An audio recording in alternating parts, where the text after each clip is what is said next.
Well, hello, good people. Mark Holmes here, and as always, I want to say thank you all for watching, commenting, subscribing, and being part of the Joe Boo Sports Report. Without you guys, as well as you ladies, you know that this literally does not work. I hope everybody's having a great day.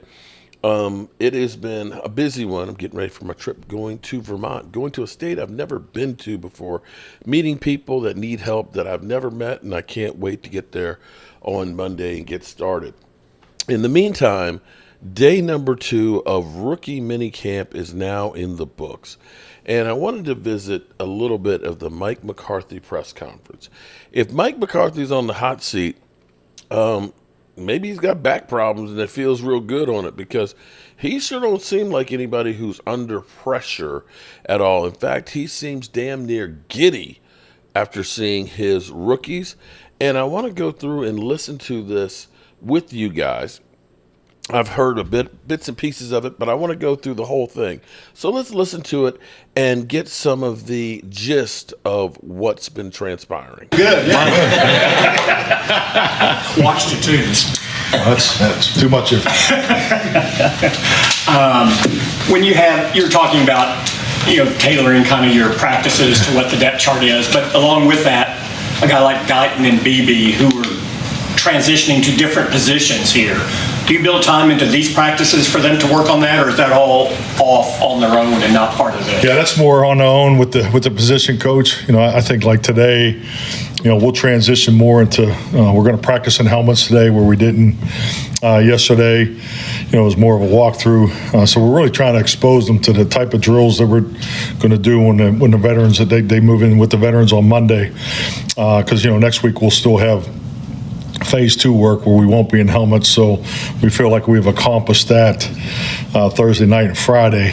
So today we're going to actually do a normal, as much as we can with the numbers, practice format so they can see the evolution of what's going to come at them come OTAs.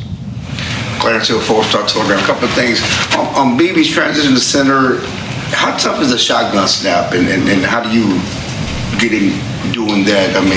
Yeah, Darren, it's skill development. Shotgun snap is fine motor skill. Whatever sport you want to go through there. there's things that you can work on, whether it's a foul shot, snapping, and so it's something that requires a lot of reps. And I think it's interesting to hear him talk about getting ready last week to come here, and it's just nothing like family. So it's good that he was able to practice that. But he just needs reps. The biggest thing with the shotgun snap and snapping as a whole is really getting accustomed to the footwork you're being asked to use at the center position. Whether you're an outside zone team or mid zone team or inside zone, because a lot of times you see it early in the progression of a center. When you're stepping hard left, the ball can go right or vice versa. So just those types of things. And frankly, we've been going through the same thing with TJ. So anytime and I've been part of a lot of centers that have come from other positions. We did that up in Green Bay a number of times with guys, because we believe in the tackle body type. So and Cooper definitely has that. So he's looked good so far. So I've been impressed. Todd Archer with ESPN. He's not here, but Jake Ferguson, the year that he had last year, what do you do to challenge him now after he's had that kind of season to do it again? There's so much more.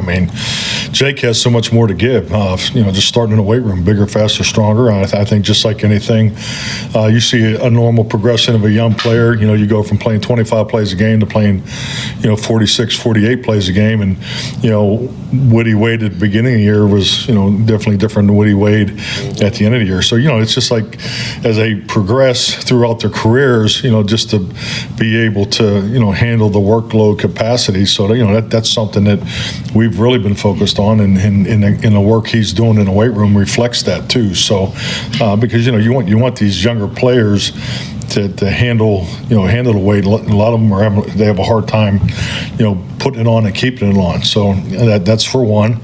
And I think clearly if you look at him from year 1 to 2, he was there's a lot of things that he did in the run game, and which he benefited from with the reps in the action pass game. So to continue to build off of that, and and then I thought he did a really nice job in the drop back phase of it too. So just keep expanding his roles, giving him more opportunities. But yeah, he's got a lot of room for growth. You think you'll see more attention from defenses this year with what he did? Hope not. No, I hope not. No, but I think that's part of it. Yes, definitely. I just think if just use CD.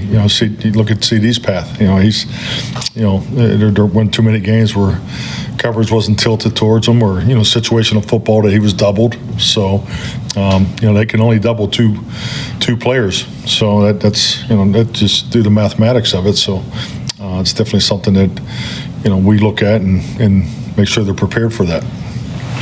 John Machado with The Athletic. What's it like having Ezekiel Elliot back in the building, and what are your expectations for him? Well, number one, it's probably as natural of a transition that you'll ever see. He walked in and he has that unbelievable smile, and it's just like he never left. So huge personality in the locker room. So I know that was like I said, it felt like he never left. But he definitely puts you on guard, because he's old school. He's an old school guy, and he'll go up and smack a 60-year-old man in the ass, and it hurts. So so it's those kinds of things that you just enjoy him. Not that I enjoy getting smacked in the ass, but just enjoy his personality and having him back in the building and things like that. But no, he's but some things have changed too for him. The protection system's different. So he has some new learning, and he's been here. But it's been great to have Zeke back. And then, are your expectations that he can still be the guy he was before when he was here? I don't think that's fair. What do you mean? The guy carried the ball more than anybody in the history of football in the first couple of years. That's not going to be his role. We're running back by committee. But I think he'll definitely play at the level that he's played. I know my time here. I anticipate that. I don't see, any drop off in the way he moves. He's in good shape. The weight room and Harold and and frankly, he works out with Dak. So you're in tune with who he works out with and the type of shape that he was projected to be in, and that's held true. He's come in here and is, like I said, it's like he picked up right where he left off. Calvin Watkins, Dallas Morning. Have you ever had a running back by committee before? Oh, absolutely. I have more experience with that. I think it's really the times that we're in.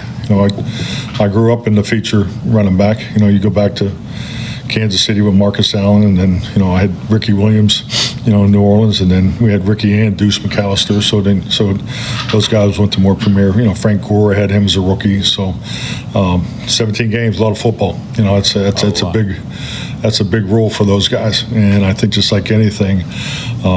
And hey, don't get me wrong, they'd all like to carry it like the old days and have those touches, but you want those guys fresh at the most important time of the year. So that's all part of planning and how you look at the projections of play time. Is it harder, because the rules have changed, is it harder to get offensive linemen going now because you're not in pads and that kind of thing in comparison to maybe 2005? Definitely. I think if of all the positions in football, the offensive line is cheated with this off-season program structure. I go back 10 years ago, at least, on the Madden coaches committee, and there was never ever one meeting where Coach Madden would not say, because he'd always refer to Andy, because Andy Reid, was a former offensive lineman, and he'd be like, Andy, how can we help these guys out? It's not even fair. Can we put them in boxing class, or what can we, what do they do in the off season and the restrictions in the training camp? So they really don't get to do the things that are necessary for offensive linemen to develop until you get through the ramp up stage. And in training camp. So, I think it's why it's important.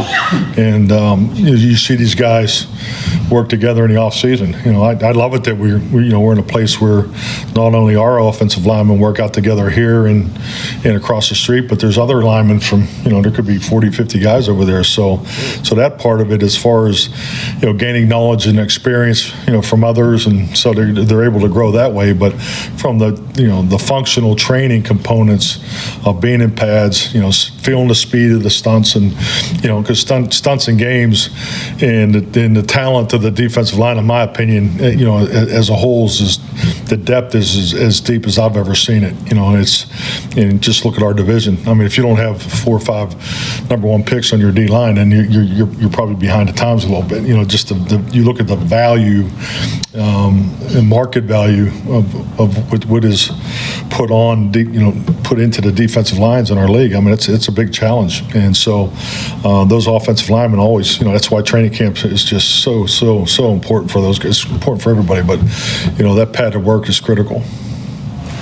Saad Yusuf, The Athletic. Mike, Cooper yesterday talked about the mental part of the transition to center as well, and how do you, especially with his predecessor not being in the building who had experience in the system, how do you kind of work with him on that to get all the pre-snap checks and all that kind of stuff down? Well, I mean, all these young men have, like I said, they've made a huge first impression, and I'm excited to see them, finish it today with this practice, and then we have some, rookie orientation programs here in the afternoon for them.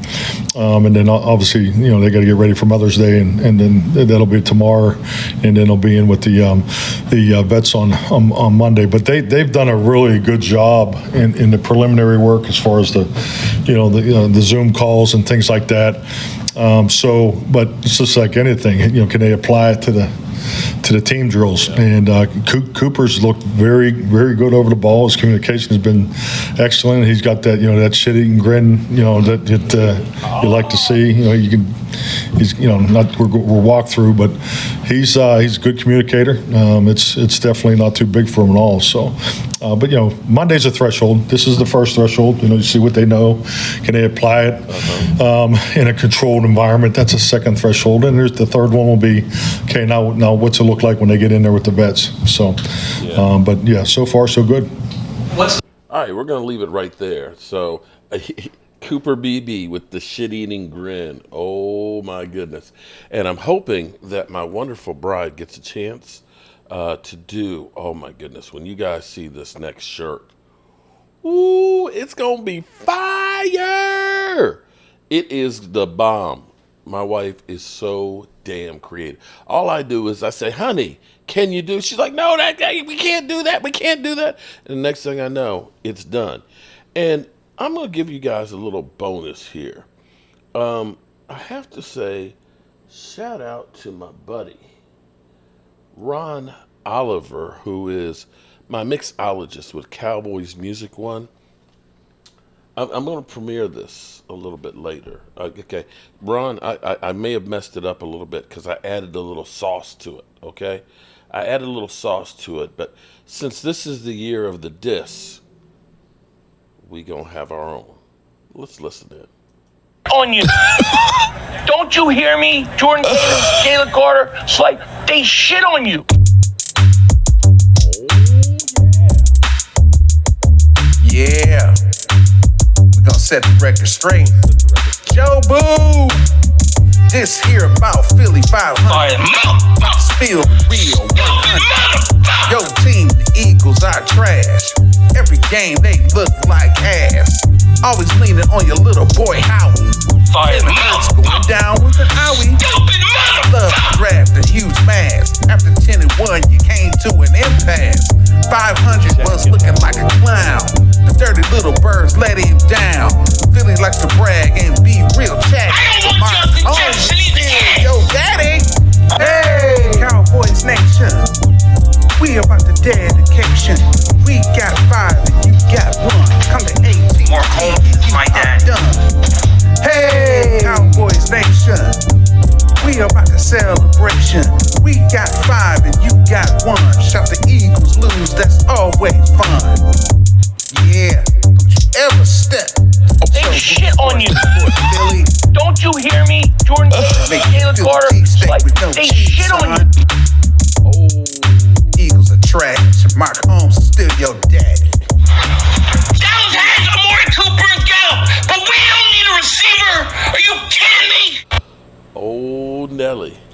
Shout out to Ron Oliver. So we'll premiere that a little later. I'm going to play with it just a little bit more, and then Ron will tell me you got no musical talent.